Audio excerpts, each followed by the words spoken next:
bambuta ye baleke atungoluzangule malu kwetu kwenda atungoluzangule malu kwetu kwenda betu mungu kwetu tukwende baza mungu bataja muvuma betu atungoluzangule malu kwetu kwenda atungoluzangule malu kwetu kwenda betu mungu kwetu tukwende baza mungu bataja muvuma betu mungu kwetu tukwende.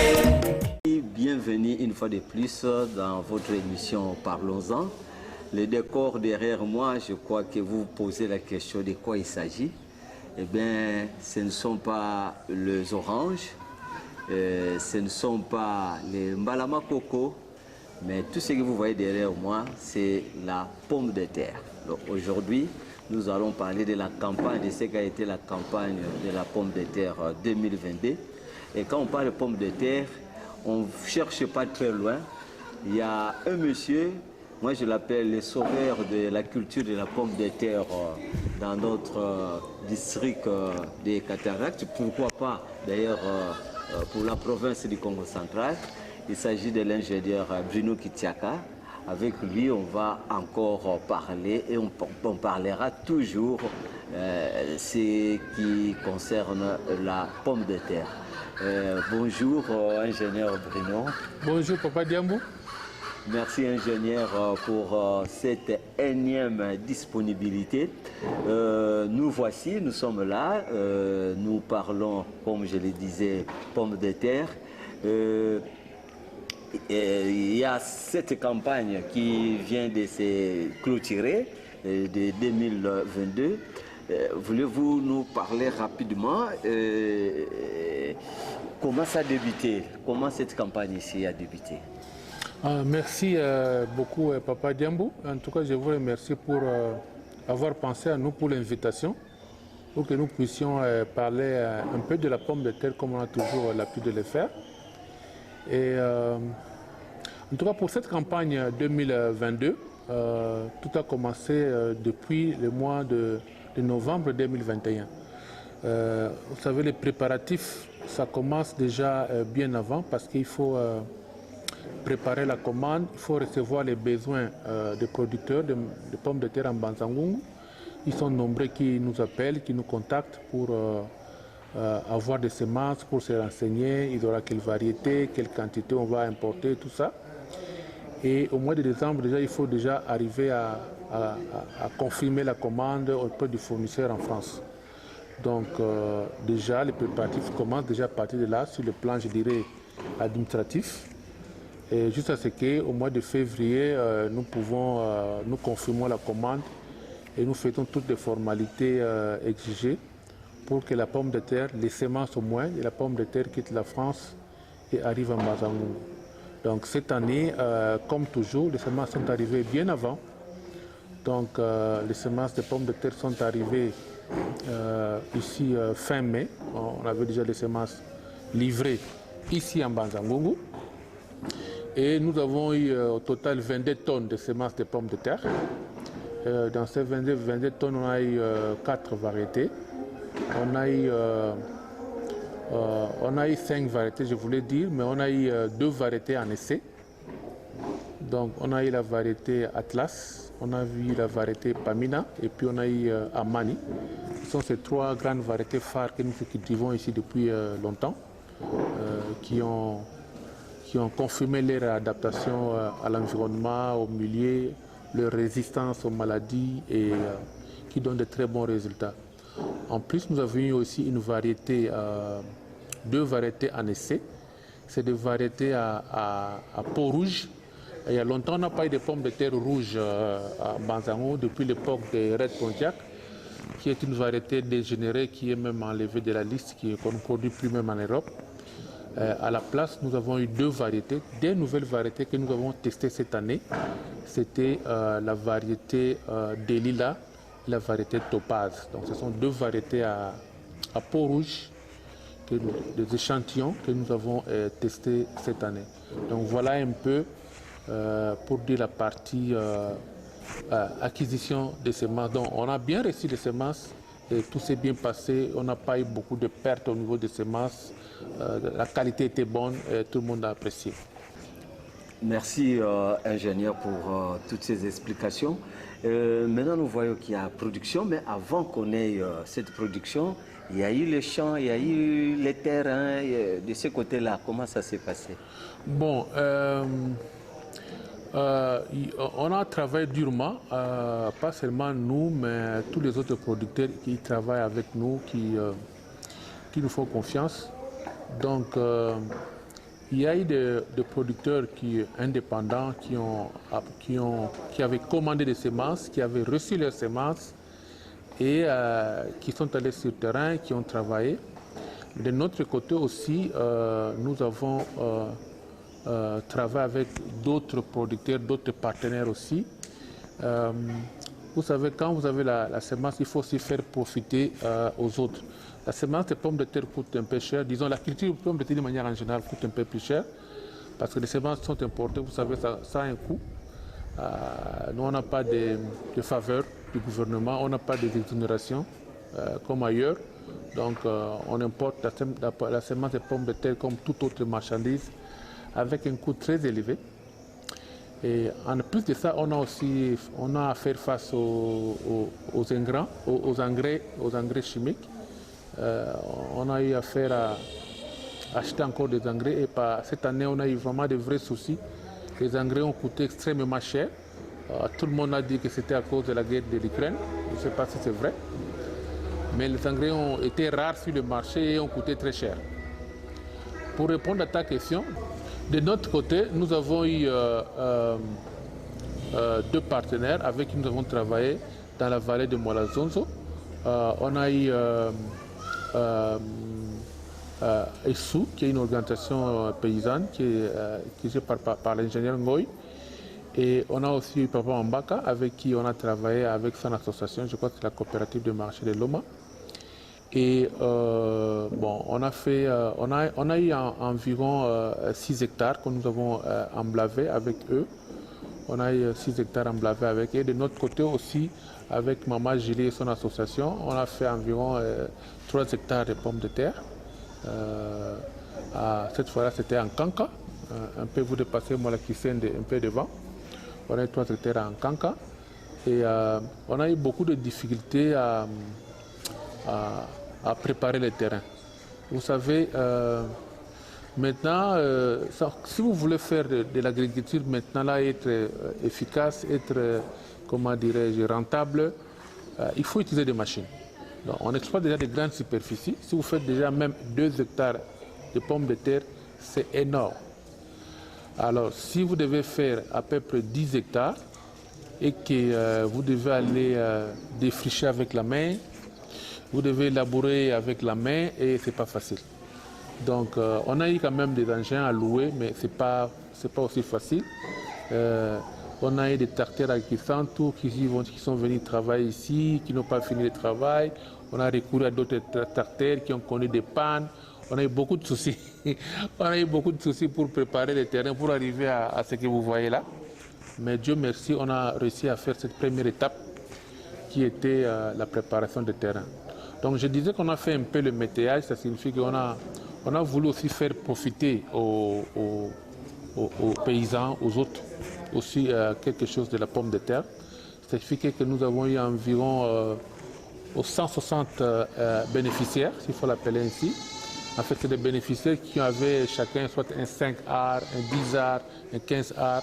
Et nous avons donné à qui on a donné les semences, on a donné les engrais. Et nous-mêmes, nous avons pris la responsabilité de labourer. On a fait d'abord des fauchés parce que comme on était en retard, on n'a pas utilisé les machettes pour défricher. Nous avons fauché, on a brûlé, après on a fait les labours avec des tracteurs, on a fait les herçages avec les tracteurs. Quelque part même, on a fait même les sillonnages avec les tracteurs. Les amis, les métayers sont venus, les ménages sont venus, ils ont essayé de nettoyer le terrain et puis on a donné des semences, ils ont planté. Ça s'est bien passé, ça a très bien levé et puis on a continué avec les travaux d'entretien. Donc c'est un peu comme ça on a fait. Mais aussi Il faut dire que ça n'a pas été aussi facile cette année parce qu'il faut arroser avec des... on ne sait pas arroser une grande superficie comme ça à la main.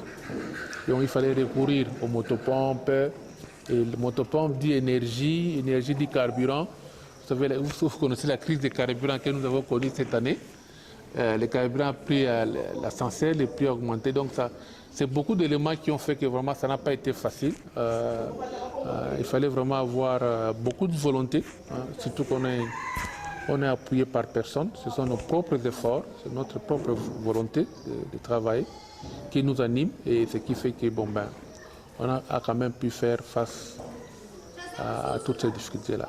Alors, on a vu des campagnes passées, il y avait des champs qui ont été inondés. Pour cette campagne, tout s'est bien passé. Oui, en tout cas, Dieu nous a fait grâce cette année. On n'a pas eu des inondations. Même s'il y a une partie, on a commencé à récolter avec des pluies. Les pluies revenaient déjà et on continue à récolter sous la pluie. Mais on n'a pas connu des inondations, Dieu merci. Donc on a récolté dans tous les 2 champs que nous avons, on a récolté sans problème. Et là vous avez, comme vous pouvez voir, la production, une partie de la production, on a déjà commencé à vendre. On a déjà commencé à vendre le peu qui reste là, donc on va continuer. Alors, quand on a un sac de semences, c'est à peu près 25 kilos. 25 kilos. C'est 25 kilos. Si tout se passe très bien et que la production est bonne, combien de sacs pareils on peut sortir avec un sac de denrées? Oui, un sac de semences. Un sac de semences, ça fait à peu près 25 kilos. Et 25 kilos peut couvrir à peu près 2 heures et demie. Et avec 2 heures et demie, si vous produisez bien, par arbre, vous pouvez avoir 150 à 200 kilos. Ce qui fait que vous pouvez avoir 400 à 500 kilos. Et à 400 à 500 kilos, ça vous fait à peu près 8 à 10 filets de pommes de terre, comme vous les voyez là. Parce que là, les filets pèsent. Les filets, comme vous voyez là, ça pèse 50 kilos. C'est le poids d'un filet. Et vous pouvez arriver à 8 à 10 filets. Et présentement, ça c'est à combien sur le marché? Bon, les prix maintenant, ça dépend de période. Bon, hier quand je posais la question, en gros, en gros, ça signifie que nous vendons auprès de détaillants, de détaillants qui vont acheter les filets, qui vont aller revendre aux mamans dans les marchés. Et ces mamans du marché vont mettre ça à mi-picou, comme on dit chez nous, en petit tas. Donc chez eux, maintenant, on peut le vendre à 120 à 130 000 au marché. Ça, c'est le prix du marché des Zigida. Mais les prix évoluent du jour au jour, ça peut monter comme ça peut descendre. Mais nous avons aussi notre stratégie de vente directement aux consommateurs. Donc aux consommateurs, nous vendons les kilos à $200. Donc là, peut-être que j'ai dit $2 les kilos. $2 les kilos, excusez-moi. Okay. Je voulais dire $2 les kilos. $2 les kilos. Et si vous avez un filet comme ça, 50 kilos, ça peut coûter $100. Ça, c'est une vente directe aux consommateurs. Mais ce que nous faisons, nous essayons de conditionner la pomme de terre dans des petits filets de 5 ou de 10 kilos. Des petits filets de 5 kilos, de 10 kilos. Et nous vendons $10, celui de 5 kilos, $20, le petit filet de 10 kilos. Donc ça, c'est une vente directe aux consommateurs. Mais si nous devons passer par les intermédiaires, comme ça se passe toujours dans les commerces, comme je vous ai dit, on va acheter ça, on va vendre ça à un demi-grossiste qui va aller vendre aux détaillants.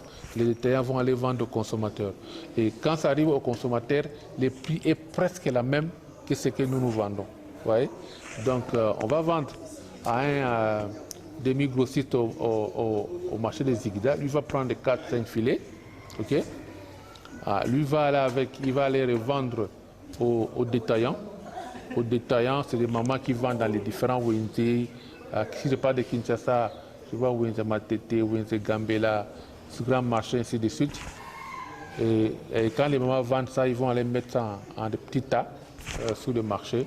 Et les prix, peut-être même plus, si on doit prendre les prix du détail sur le marché, ça peut être plus élevé que $2. Donc voilà, c'est un peu ça. Alors, pour avoir le meilleur goût de la pomme de terre, qu'est-ce qui est conseillé ou recommandé? Quand on récolte, on peut directement consommer, ou soit on récolte, on fait passer un petit temps, peut-être 1 semaine ou 2 semaines, je ne sais pas, et après vous consommez. C'est comment que ça se passe, comment, pour que vous ayez vraiment la vraie saveur? Oui, bon, une chose est vraie, c'est que quand vous la récoltez aujourd'hui, vous la mangez aujourd'hui, vous mangez un produit qui est frais.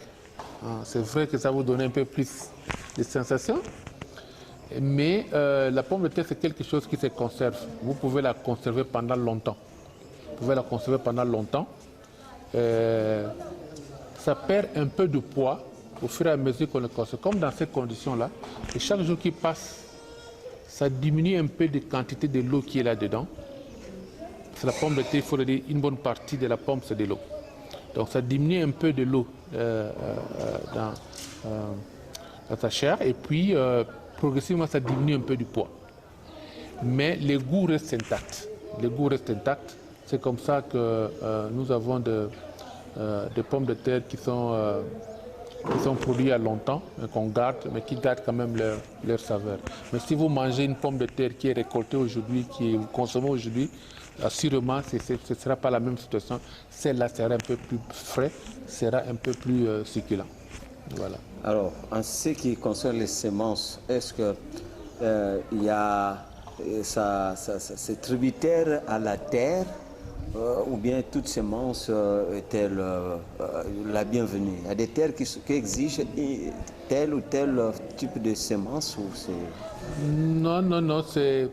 En fait, la pomme de terre, il faut trouver une bonne terre. C'est ça le principe. Il faut trouver une bonne terre. Il faut que la semence soit bonne.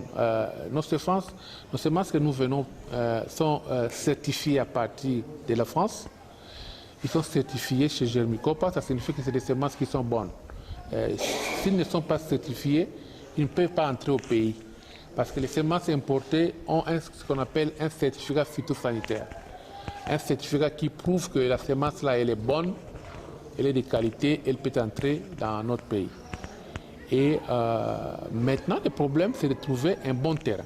Si vous avez un bon sol qui est riche, qui est bon, et aussi lié au climat. Est-ce que l'environnement, le temps, le climat, nous le faisons en saison sèche, il fait frais en Bandangou, c'est le climat tempéré qui est propice à la culture de pommes de terre. Donc, est-ce que le climat est bon? Est-ce que vous-même, vous l'avez bien entretenu? Est-ce que vous l'avez bien arrosé? Est-ce que vous avez enlevé les mauvaises herbes? Est-ce que vous avez pulvérisé un moment pour éliminer les bactéries, les champignons? Est-ce que vous avez très bien fait le butage? Est-ce que vous avez bien arrosé? Et tout ça, ça contribue pour beaucoup. Ça contribue pour beaucoup. Si vous n'avez pas bien buté, vous n'aurez pas une très bonne récolte. Si vous n'avez pas bien sarclé, vous n'aurez pas une bonne récolte. Si vous n'avez pas respecté les écartements dans la plantation, sur la ligne comme entre les lignes, vous n'aurez pas une bonne production. Donc ça, c'est des pratiques techniques qu'il faut absolument respecter si vous voulez avoir une bonne production. Donc, nous essayons, il y a beaucoup de gens qui nous appellent de partout. Nous recevons beaucoup d'appels grâce aux émissions que nous avons fait avec vous, qui sont mis en ligne dans notre compte YouTube. Et beaucoup d'amis, beaucoup de Congolais à travers le monde nous appellent parce qu'ils s'intéressent à cette culture.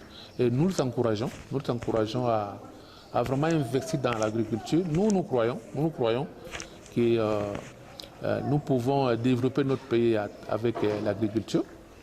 Elle peut contribuer vraiment au développement de notre pays. Mais malheureusement, on n'a pas encore ce soutien-là.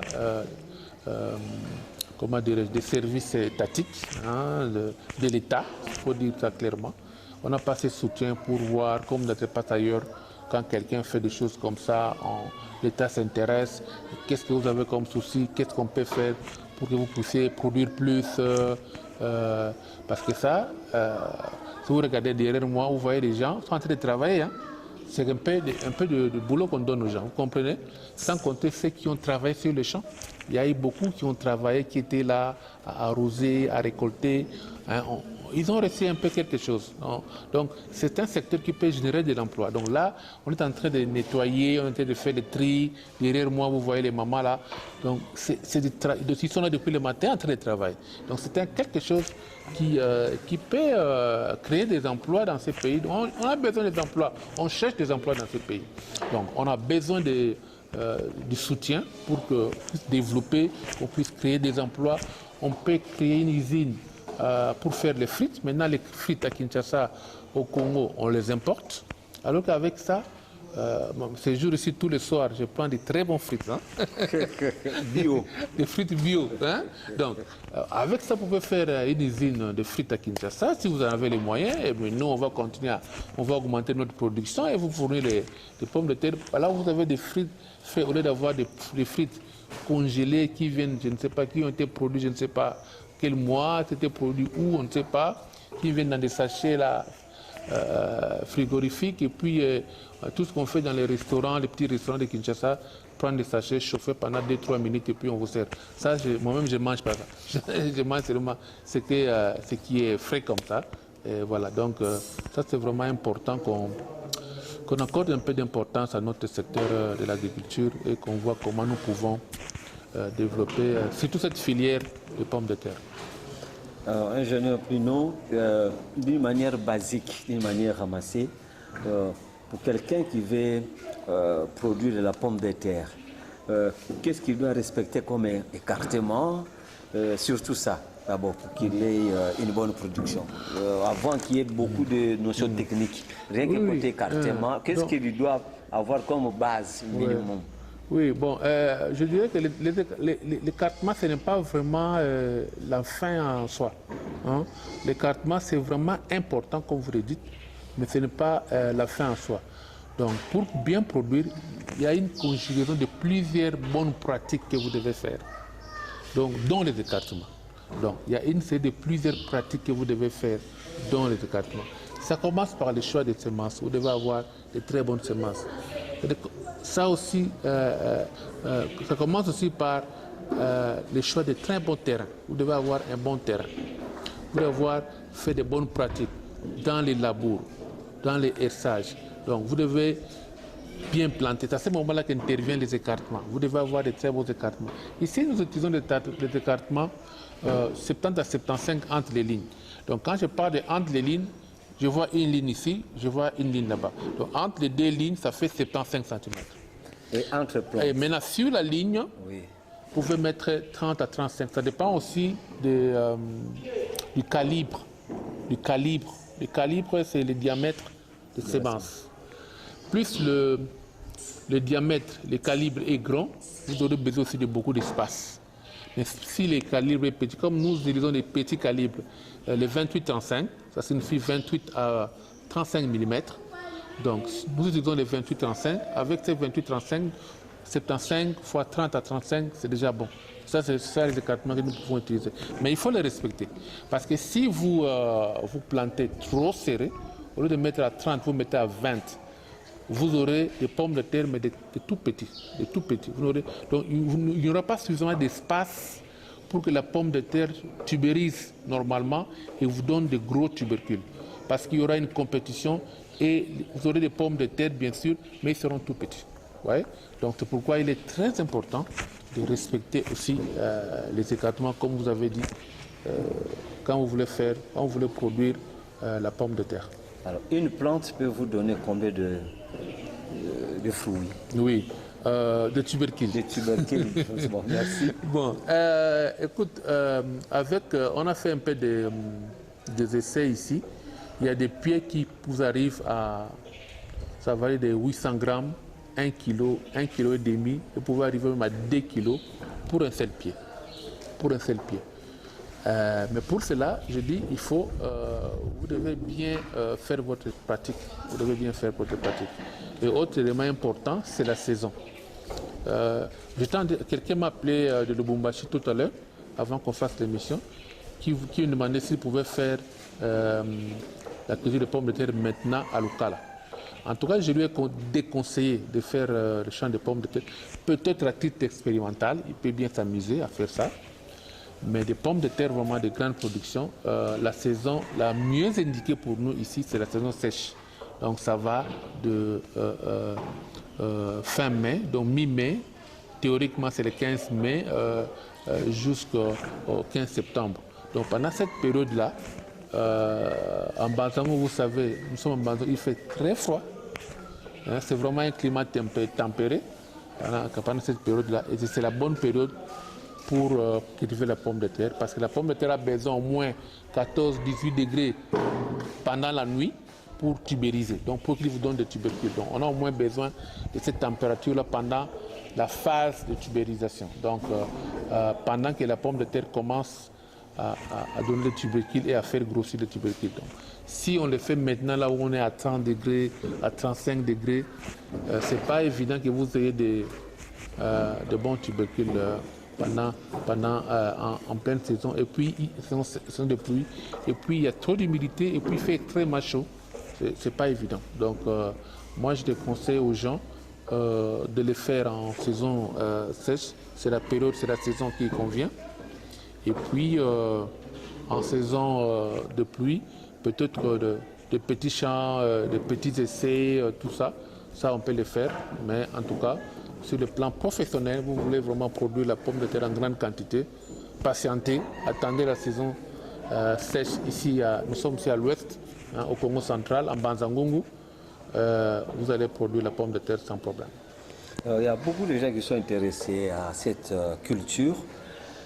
Pour l'encadrement, pour la formation entre guillemets, je ne sais pas comment ça se passe. Comment vous faites pour ceux qui sont intéressés? Est-ce qu'il y a des sessions de formation? Ces sessions sont payantes? Est-ce qu'on les encadre ici, dans leur champ? Comment ça se passe, l'encadrement, si jamais il y a des gens qui sont intéressés à maîtriser toute cette technique-là de production de la pomme de terre? Très bonne question. En tout cas, nous avons dans le cadre de notre ONG Bien-être pour tous, nous faisons, notre devise, c'est promouvoir la culture de pommes de terre ici à l'ouest de la RDC. Parce que souvent, les gens, quand on parle de pommes de terre, on voit Goma, on voit Beni, on voit l'est du pays. Mais à l'ouest aussi, on produit la pomme de terre en Banzangungu. Peut-être les gens ne le savent pas. À l'ouest aussi, on produit. Donc, notre objectif, c'est celui-là. Alors, nous organisons des formations bénévolement.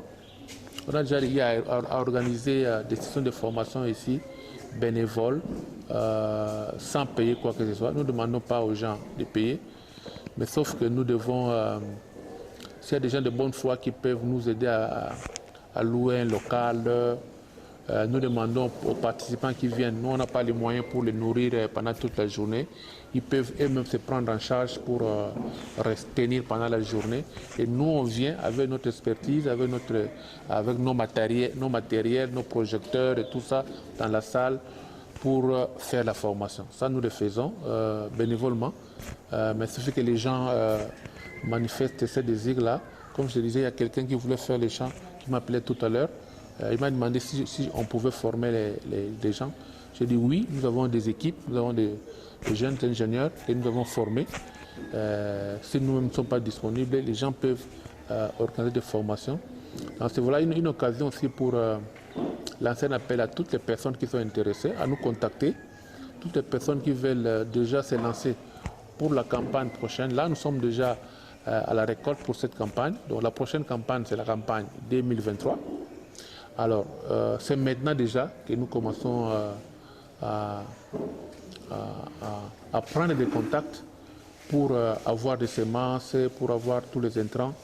Donc, ils peuvent nous contacter, ceux qui pensent, ceux qui veulent aussi produire la pomme de terre comme vous la voyez là. Ceux qui veulent produire la pomme de terre, qui veulent se lancer dans la culture de la pomme de terre, peuvent nous contacter. Comme ça, nous allons discuter avec comment ils peuvent avoir les semences, ils peuvent commander les semences pour que la saison prochaine, eux aussi, soient dans la danse et puissent participer à cette campagne pomme de terre, cette fois 2023.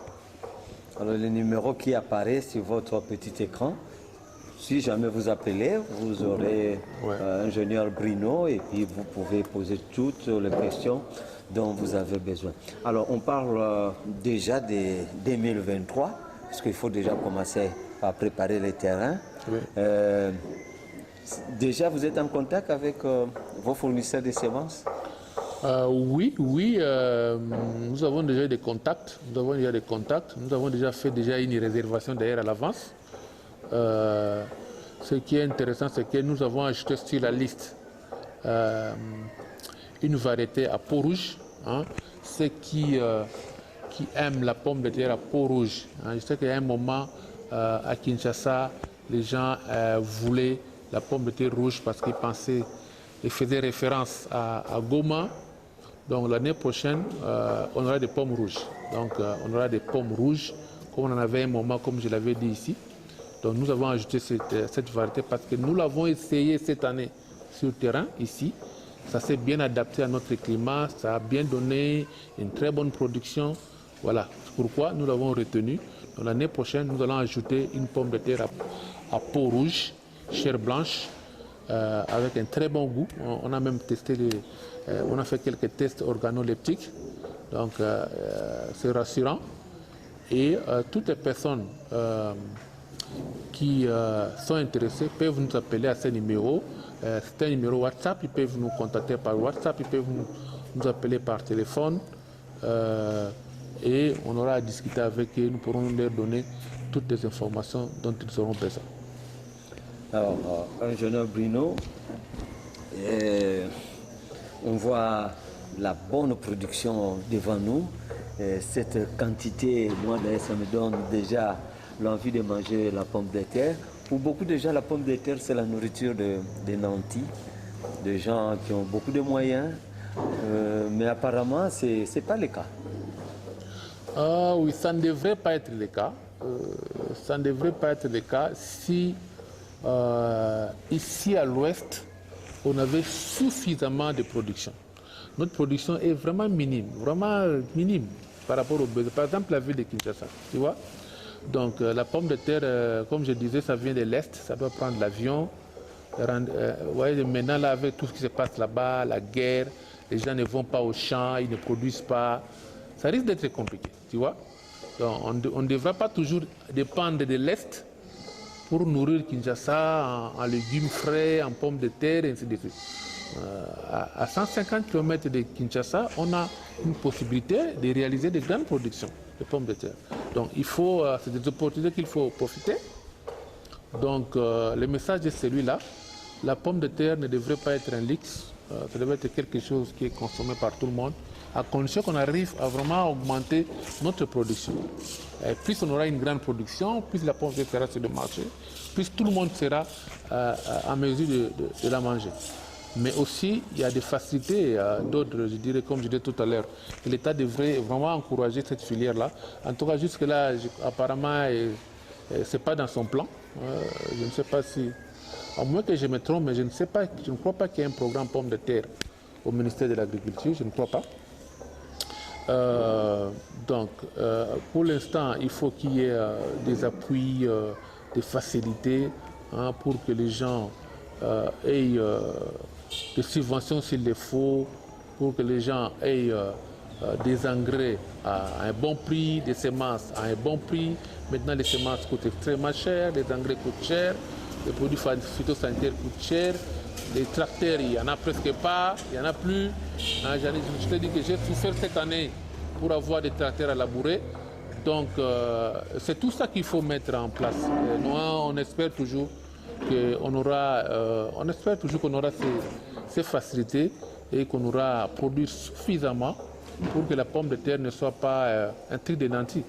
Tu sais que acheter 1 kilo de pommes de terre à $2, il y en a d'autres qui font beaucoup de calculs. Ils te disent $2, mais ça fait combien? Ça fait 4 000, peut-être 200, mais 4 200, il peut acheter du foufou, il peut acheter des légumes, il peut acheter de l'huile, il peut faire manger toute une famille. Tu vous rendez compte? Alors, c'est un peu compliqué, mais c'est ça la réalité. Donc, on va essayer de continuer à faire ce plaidoyer au niveau des autorités, au niveau du gouvernement, pour qu'ils accordent aussi une attention à ce que nous sommes en train de faire ici en Mbanza-Ngungu. Alors pour quelqu'un qui aimerait faire la culture de la pomme de terre, prenons pour la saison 2023, qu'est-ce qu'il doit faire maintenant? Ce qu'il doit faire maintenant, comme j'ai dit tout à l'heure, c'est de prendre contact avec nous.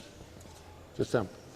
Donc, prendre contact avec nous, il peut avoir des semences, des informations sur les semences, il peut avoir des informations sur les appuis techniques en termes de formation et suivi. Donc, prendre contact avec nous pour des semences, pour des formations éventuelles ou des appuis techniques en termes de formation et de suivi. Et on pourra voir dans quelle mesure on peut lui apporter assistance. Merci, ingénieur Bruno. Maintenant, on vous laisse seul devant la caméra. Sûrement, on a omis de dire quelque chose. S'il y a un appel, l'occasion vous est donnée. Voilà, vous avez 2 à 3 minutes pour brosser un peu ce que peut-être on a oublié, quelque chose peut-être qu'on a omis de dire. Le premier message, c'est envers les ménages, les producteurs agricoles, les maraîchers de Mbanza-Ngungu et des environs qui auront l'occasion de nous suivre. Aussi de ne pas abandonner. Je sais que c'est difficile de faire les champs de pommes de terre, mais nous avons des ménages qui depuis des années font la pomme de terre. Alors je vais m'adresser particulièrement à ces paysans, à ces ménages, de ne pas se décourager et de continuer à cultiver la pomme de terre. La pomme de terre, pour moi, ne devrait pas disparaître en Mbanza-Ngungu. On doit continuer à la faire. Et voilà pourquoi j'encourage d'abord toutes ces personnes, toutes ces mamans qui nous font confiance et qui font les champs de pommes de terre. Un seul message, à ne pas se décourager. On peut avoir des difficultés, on peut avoir des problèmes, mais quand on a un objectif, quand on tombe, la première des choses, de vite se relever et de progresser. Et c'est ce que nous faisons. On a eu beaucoup de coups, on a eu beaucoup de difficultés, mais nous essayons toujours de nous relever et d'avancer, d'aller vers de l'avant. Ça, c'est le message que je donne aux producteurs. Le deuxième message, je l'adresse aux autorités qui nous suivent, qui auront peut-être l'occasion de nous suivre, si par la télé, mais sur YouTube, sur Internet, vraiment d'accorder une priorité à l'agriculture dans notre pays. Souvent, c'est vraiment des slogans tous les jours, on en parle, accorder une priorité dans le secteur agricole. Nous avons des potentialités énormes pour faire nourrir tout le continent ou pourquoi pas toute la planète. Mais nous ne produisons pas et nous dépendons de l'extérieur pour nourrir notre pays. Ce n'est pas normal. Nous demandons aux autorités d'accorder une attention soutenue, de donner des moyens, de définir des stratégies réalistes pour que notre pays, le Congo, puisse se développer sur le plan agricole, que nous augmentions notre capacité de production agricole, particulièrement la pomme de terre en Mbanza-Ngungu. Je vais demander aux autorités de voir comment on peut aussi appuyer le secteur, la culture de pommes de terre. Parce que souvent, comme je le disais là, on n'en parle pas dans les couloirs du ministère de l'Agriculture ou dans d'autres organisations. Mais nous pensons qu'il est vraiment temps qu'on puisse aussi apporter un regard sur cette culture que nous avons vraiment adoptée. C'est comme ça que les gens nous appellent Monsieur Pomme de terre. Parce que nous l'aimons et nous faisons tout ce que nous voulons sans aucun soutien extérieur. Par nos propres moyens. Nous nous battons jour et nuit pour qu'il y ait la pomme de terre en Mbanza-Ngungu. Ça, c'est le message que je donne au gouvernement. Je veux aussi passer un message à nombreux de nos frères qui sont dans la diaspora, qui ont peut-être l'occasion de nous suivre à travers YouTube, Internet. Ils sont là, c'est vrai, mais ils ne doivent pas oublier leur pays. Leur pays, c'est le Congo. Ils peuvent passer des années là-bas, mais ils finiront un jour à rentrer au pays. Et le meilleur travail qu'ils peuvent faire en rentrant dans leur pays, c'est d'avoir une ferme, d'avoir une plantation, c'est d'avoir des élevages, d'avoir des champs agricoles, des champs de pommes de terre. Alors, à ceux-là aussi, je veux leur demander de penser déjà à leur avenir, à leur retraite, en venant s'associer avec nous pour qu'on voit quel genre de projet nous pouvons développer ensemble. Nous avons de l'expertise, nous avons des connaissances, mais nous pouvons nous associer avec eux pour que nous puissions mettre en œuvre des projets, des grands projets pour développer le secteur agricole, mais aussi aux autres opérateurs économiques qui veulent investir dans le secteur agricole. Voilà les secteurs dans lesquels vous pouvez investir et gagner de l'argent. Merci beaucoup. Merci, ingénieur Bruno. Vous avez pratiquement tout brossé, tout balayé. Je manque même de questions à vous poser parce que vous avez tout ramassé. Ça a été un réel plaisir de répondre à notre invitation. Merci aussi à vous, fidèles téléspectateurs, de partout où vous allez nous suivre. Nous osons croire que vous allez mettre en pratique tous les conseils qu'on vient de nous donner par ingénieur Bruno sur la culture des pommes de terre. Pour tout contact avec ingénieur Bruno, le numéro est là. Vous pouvez l'appeler à tout moment, il est ouvert, il va vous orienter. Et je tiens à remercier l'équipe technique aussi qui m'a accompagné, Jafet qui était à la caméra. Portez-vous bien, c'était Diamanti Tambole qui était devant le microphone. À nous revoir très prochainement.